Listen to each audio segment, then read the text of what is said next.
Thomas was publicly humiliated for his Maga hat until Professor Smith decided that the student was just a fanatic. But when Smith learned who he was, his world turned upside down. What happened next shocked everyone. Thomas walked across the campus, feeling the cold air burning his face. Today was an important political science lecture, and despite everything that had been going on in recent weeks, he couldn't afford to miss the class. He was preparing for the exam, and he knew he had to stay composed. On his head, the bright red Maga hat gleamed, a symbol of his beliefs that lately seemed more uncomfortable, even dangerous. As he passed a group of students, Thomas noticed their mocking looks. He couldn't hear what they were saying, but their eyes spoke louder than words. In their eyes, there was condemnation, misunderstanding, perhaps even disdain. What a prosaic life these people lead, he thought, but tried to ignore it. He was steadfast.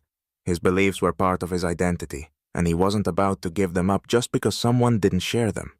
Entering the classroom, he met the gaze of Professor John Smith, who immediately noticed his hat. Smith was a man with an authoritative and somewhat prim appearance. He stood by the board, preparing to start the lecture, but upon seeing Thomas, his face twisted in momentary displeasure. "You again with this?" Smith asked sharply, pointing at the hat. The room froze. A few students glanced toward Thomas, and he felt the air grow colder. "This is too much, Thomas. You're not at a rally. You're in an educational institution," the professor added, scanning him with his eyes. The room erupted with restrained laughter. Thomas was sure it wasn't just his imagination. This was clearly aimed at humiliating him, but he wasn't ready to give up. He knew he'd have to face this sooner or later. Calmly, with a sense of pride, he walked to his desk. As soon as he sat down, all attention shifted to him. The lecture began, but the professor's words felt like an echo to Thomas. Too loud, too hurtful. "What kind of ideas can you expect from people who wear hats like that?" Smith continued, sneering. "Looks like for people like them, America really should return to an era of ignorance and prejudice." He nodded at Thomas, and his words essentially justified the audience's acceptance of this position as normal. Thomas's heart skipped a beat. He tried to focus on the lecture, but words like Republican, hat, and stupid ideas spread across the classroom like thunder in an empty field. During the break, a fellow student approached him. The guy was reserved, but his voice was full of irritation. "Do you really think these views can lead to anything?" he asked with disbelief. Thomas took a deep breath and calmly replied, "It's my point of view, and I respect it." But the guy just shook his head, almost regretfully. "You're not alone in this, but maybe you should think about your reputation. Your hat doesn't do you any favors." Thomas felt a chill run down his spine. He didn't know how to react. The conversation ended quickly, and he walked to his next class, but the feeling of rejection lingered. Every day, Thomas became more vulnerable. In the next lecture, Professor Smith, continuing to show his displeasure, openly mocked his political views. He didn't just make rude comments about Republicans. He started to claim that such people were consumed by naive dreams of past times, while a true progressive society should move into the future. He even quoted imaginary lines he thought would perfectly prove the stupidity of people like Thomas. "This is how Republicans want to make America great again. I guess they forgot that scientists and politicians in white coats invented the internet and space technology," Smith said, shaking his head dramatically. It felt like a slap in the face. His views were mocked. Thomas struggled, but he felt his confidence begin to melt. Smith didn't stop. He continued his taunts, getting the other students to join in on his jokes. It was humiliating. "Can't you at least take off that hat for a minute while you're sitting here?" Smith asked again, pointing at his red hat as if it were something unacceptable.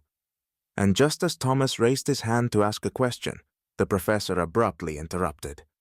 "Thomas, you're not suited for this course. You can't look at things broadly, like someone capable of thinking."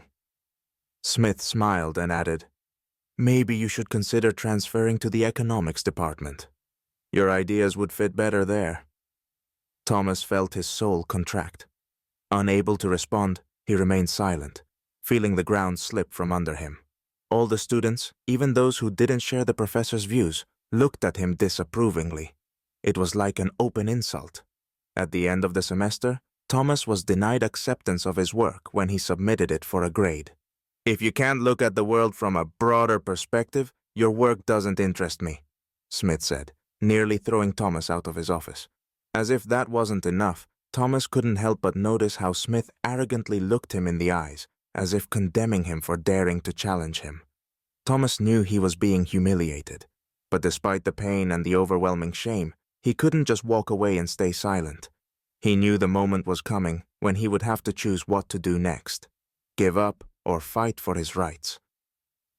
The story would soon take a dramatic turn through Thomas's decisive actions, his appeal to the higher administration, and the revelation of his status, leading to a powerful conflict twist. Thomas left the classroom after another lecture, where Professor Smith had openly humiliated him in front of his classmates. This time, he knew he couldn't tolerate it any longer. After a brief conversation with a friend who quietly advised him to let it go, Thomas made a firm decision. He would file a complaint. He needed to go to the dean's office to report the humiliation and bias he was facing. The next day, Thomas entered the faculty building. He was nervous but confident in his right. Climbing the marble staircase, he headed to the dean's office. The corridor was quiet, and the sound of his footsteps echoed off the walls. He stopped in front of the massive door with the plaque, "Dean of the Faculty," and took a deep breath. His heart was pounding faster than usual, but he knocked. "Come in," came the familiar voice from behind the door. Thomas, pushing the handle, entered and froze. Behind the large oak desk sat none other than Professor John Smith. He was in a sharp suit, looking confident as he flipped through some papers. Upon seeing Thomas, he raised his gaze and smiled widely. "Ah, Thomas. Good to see you. How can I help?" he said, his tone laced with the same contempt he had shown during lectures. Thomas was taken aback but quickly composed himself. Are you the dean?" he asked, not hiding his surprise. "Indeed. Now I am in charge of everything that happens at this faculty," Smith said with a slight smirk. He leaned back in his chair and folded his arms across his chest, as if enjoying the moment. Thomas tried to explain why he was there. He began talking about the mocking, the bias, and the open discrimination he had faced all semester. But Smith didn't seem impressed. He listened with a look of mild boredom on his face, occasionally glancing at his papers. "Thomas, are you sure all this isn't just in your head? You know the university is a place for progressive ideas. Maybe you're creating your own problems by flaunting your views," Smith said, leaning back in his chair. Thomas felt his hands clench into fists. But before he could reply, Smith suddenly changed his tone. "I owe you an apology, Thomas," he said unexpectedly. His voice softened, but there was still a trace of mockery in his eyes.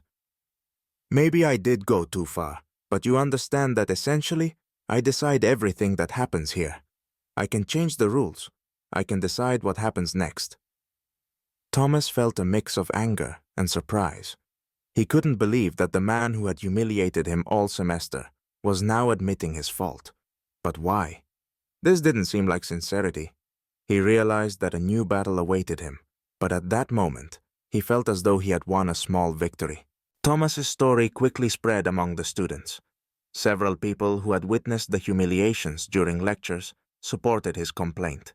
They wrote statements detailing Professor Smith's biased behavior. The university administration couldn't ignore such a stir. The dean's office convened an emergency meeting, attended by student council members, faculty members, and Professor Smith himself. Thomas spoke first. His voice trembled, but he spoke with confidence, describing everything he had gone through. When he finished, the room fell silent. "Thomas, your story is impressive," said the student council president. "We appreciate your courage. The university should not be a place for discrimination."